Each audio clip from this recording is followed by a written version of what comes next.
ఈ శాంతి ర్యాలీ జరిపిస్తున్నాం. ఇందుకు సహకరించినటువంటి గ్రామస్తులు పెద్దలకు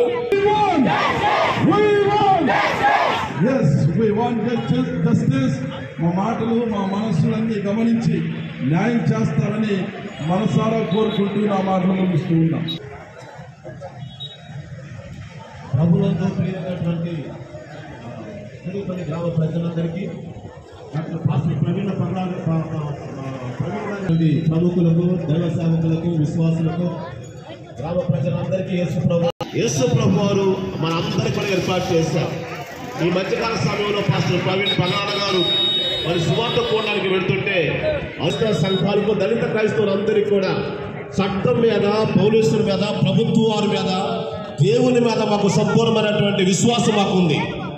ఎవరు ప్రేమతో మరియు ఆ కుటుంబానికి నెమ్మది కలగాలని మేమందరూ కూడా ఈ శాంతి ర్యాలీని నిర్వర్తిస్తూ ఉన్నాం. దీనికి అధ్యక్షులు ఉన్న వారందరినీ అభినందిస్తున్నాను. ఒకటి అది పగడాల గారి యొక్క హత్య, ఆత్మహత్య. ఇంకొక మాట చెప్పాలంటే హత్యను ఆత్మహత్యగా చిత్రించాలనేటువంటి విషయాలు